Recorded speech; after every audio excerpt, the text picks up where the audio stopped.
di mana materi pertama akan disampaikan oleh Gina Juliantari, materi kedua akan disampaikan oleh Sofia, dan materi ketiga akan disampaikan oleh saya sendiri yaitu Siti Sapro. keanekaragaman hayati. Baik, di sini keanekaragaman hayati adalah istilah yang digunakan untuk menggambarkan variasi dan keragaman bentuk kehidupan di bumi, mulai dari gen, spesies, atau jenis makhluk hidup hingga ekosistem tempat mereka hidup. Nah, di sini kita bisa lihat keanekaragaman hayati itu dibagi menjadi 3. Yang pertama itu tingkat gen, tingkat spesies, dan tingkat ekosistem. Nah, baik di sini itu yang pertama tingkatan gen. Tingkatan genetik itu adalah variasi susunan gen atau DNA yang terdapat di dalam satu spesies yang sama. Perbedaan gen inilah yang menyebabkan perbedaan sifat, penampakan atau fenotipe, dan ketahanan antar individu dalam satu jenis makhluk hidup.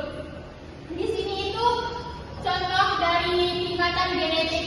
Nah, di sini tuh kan kita bisa lihat dia ada berbagai macam bunga mawar. Ini ada warna putih, pink, merah, kuning, ungu, dan lain-lain. Ini adalah contoh gen. Karena di sini walaupun jenisnya itu sama satu gen dia, tapi di sini tuh kita bisa lihat dia sifatnya itu udah berbeda. Dari misalkan ini ada warna pink, putih, merah, kuning, dan warna ungu. Nah, inilah yang dinamakan gen. Baik, selanjutnya itu ada tingkat spesies. Di mana tingkat spesies adalah variasi atau keragaman jenis spesies makhluk hidup yang berbeda-beda dalam suatu wilayah atau ekosistem. Nah, ini adalah tingkat keanekaragaman yang paling mudah kita lihat dan amati di sekitar kita.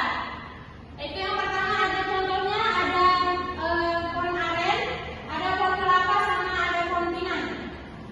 Nah, selanjutnya ada tingkat ekosistemnya di mana tingkat ekosistem adalah keragaman bentuk komunitas biologis dan lingkungan fisik atau habitat di mana mereka saling berinteraksi dan tempat mereka hidup. Di sini ada pembagian ekosistem dibagi menjadi 2, ada ekosistem perairan dan ada ekosistem daratan. Nah, selanjutnya di sini ada ekosistem perairan yang di mana ekosistem perairan itu ada 2, yaitu ekosistem air tawar dan ekosistem air laut. Selanjutnya ada ekosistem daratan yang di mana ekosistem daratan itu ada 7. Yang pertama hutan hujan tropis, ada gurun, ada rumput, hutan gugur, tundra, tundra, dan savana. Kita lanjutkan ke materi kedua yaitu evolusi tumbuhan berbiji atau spermatofita. Nah, evolusi tumbuhan berbiji atau spermatofita ini memiliki ciri-ciri sebagai berikut. Yang pertama, memiliki organ biji yang sebagai alat perkembangbiakan. Yang kedua, tumbuhan ini berkorpus sejati yang dimana memiliki akar, batang dan daun sejati. Terus yang ketiga, umumnya berukuran makroskopis yang maksudnya di sini bisa dilihat langsung dengan mata telanjang. Terus yang keempat, mempunyai sistem pembuluh darah yang dimana ada silang dan bom untuk mengangkut nutrisi dan energi. Yang terakhir, mempunyai siklus hidup. Di sini saya akan melanjutkan materi, yaitu di sini adalah angiospermae atau biji tertutup.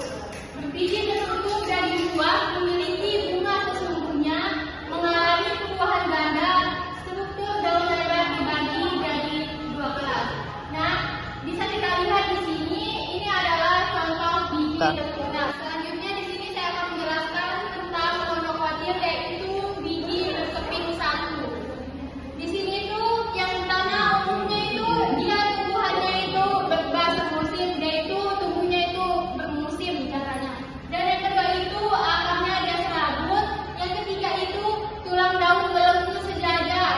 Dan yang keempat itu tidak punya kardium. Yang kelima itu bunga tingkatan 3. Di sini tuh contoh biji berkeping 1 itu ada jagung.